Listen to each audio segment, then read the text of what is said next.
राजधानी रांची से जुड़ी बड़ी खबर के साथ। बीजेपी के प्रदेश अध्यक्ष आदित्य साहू की प्रेस कॉन्फ्रेंस और जमशेदपुर की घटना पर बीजेपी में काफी आक्रोश है। पुलिस की मौजूदगी में यह हत्या हुई है, पुलिस मुखदर्शक बनी रही। आदित्य साहू ने अपने प्रेस कॉन्फ्रेंस में ये बातें कही हैं। उन्होंने कहा कि एक और मौत से जंग लड़ रहा है। नीरज सिंह उस दिन बार में नहीं थे। झारखंड पुलिस मूल घटना से ध्यान भटकाने का काम कर रही है।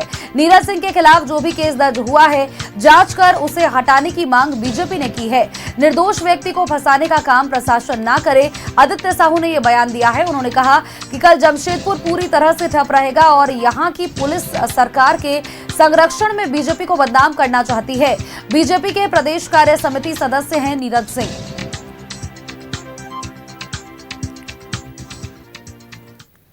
जमशेदपुर स्थित शहर के बीच में पुलिस की मौजूदगी में जो एक युवक की हत्या हुई है, हम कहें नृशंस हत्या हुई है, और जहां सरकार को, पुलिस को, जो दोषी पुलिसकर्मी है, अपराधी के साथ साथ जो दोषी पुलिसकर्मी है, जिन पुलिसकर्मियों की मौजूदगी में इस प्रकार से एक युवक की नृशंस हत्या की गई है और पुलिस वहां पर मुखदर्शक बनी हुई थी। जब कोई घटना घटती है तो उस घटना को दूसरे तरफ मोड़ने का काम करती है,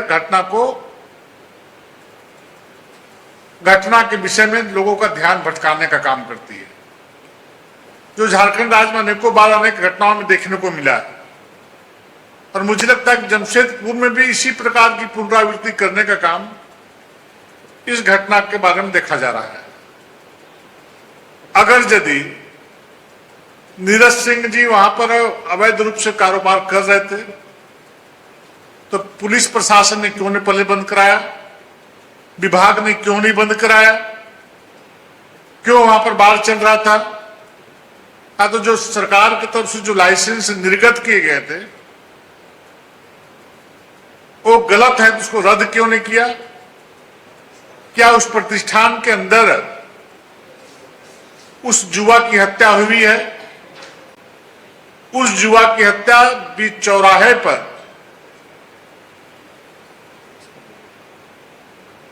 पुलिस की मौजूदगी में वहां पर अपराधियों ने करने का काम किया है। इसलिए भारतीय जनता पार्टी मांग करती है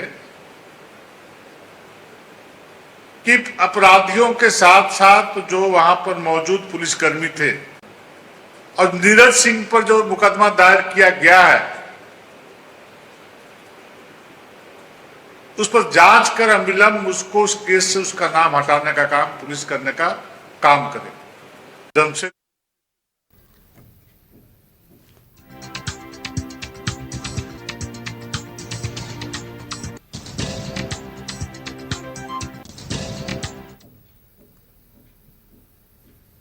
और सहयोगी राकेश हमारे साथ अधिक अपडेट्स के साथ जुड़ चुके हैं। राकेश का रुख कर लेते हैं। राकेश, बीजेपी के प्रदेश अध्यक्ष आदित्य साहू ने प्रेस कॉन्फ्रेंस की।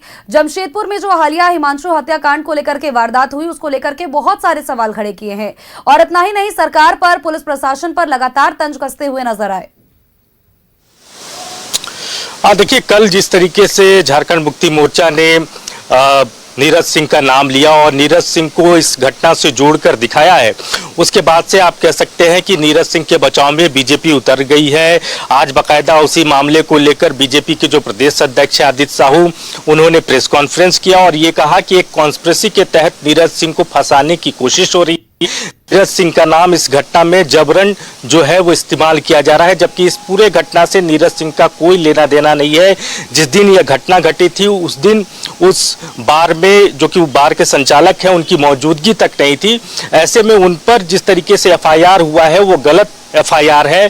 पुलिस पूरे मामले को जांचे और उन पर जो एफआईआर है उसको निरस्त करे। ये मांग जो है बीजेपी के प्रदेश अध्यक्ष आदित्य साहू ने रखी है, सरकार के समक्ष रखी है, जमशेदपुर पुलिस प्रशासन के समक्ष रखी है। और ये कहा जा रहा है कि जबरन नीरज सिंह का नाम को जो है वो घसीटा जा रहा है, बदनाम किया जा रहा है। जो मूल जो कारण है और मूल जो इसके पीछे जो लोग थे उसको उससे ध्यान भटकाने के लिए, चीजों को डाइवर्ट करने के लिए पुलिस जो है एक नई कहानी जो है वो गढ़ने का काम कर रही है। और ये कहा जा रहा है कि बार में ही हत्या हुई है, जबकि जो हिमांशु जिस शख्स की हत्या हुई वो सड़क पर हुई, पुलिस के सामने हुई, पुलिस की मौजूदगी में हुई है।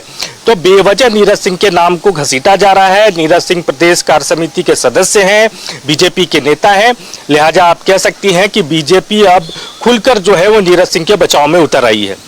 जी बिल्कुल राकेश, और जिस तरह से देखिए पुलिस वहां नीरज सिंह के घर पहुंची थी और जिसके बाद से नीरज सिंह की पत्नी ने भी बीजेपी के कार्यकर्ताओं से, नेताओं से अपील की थी कि अब इस बात को लेकर के सामने मुखर होकर के नजर आए। हालांकि लगातार जो प्रेस कॉन्फ्रेंस नजर आ रहे हैं उसमें तो यही कहा जा रहा है फिलहाल। अभी आदित्य साहू ने जो प्रेस कॉन्फ्रेंस किया था उसमें उन्होंने स्पष्ट किया कि निर्दोष व्यक्ति को फंसाने का काम प्रशासन ना करे और इसी को लेकर के मशाल जुलूस निकाला जाएगा। और 3 तारीख को यह बात कही गई है कि पूरी तरीके से जमशेदपुर बंद रहेगा। चलिए, बहुत बहुत शुक्रिया तमाम जानकारियां दर्शकों तक साझा करने के लिए।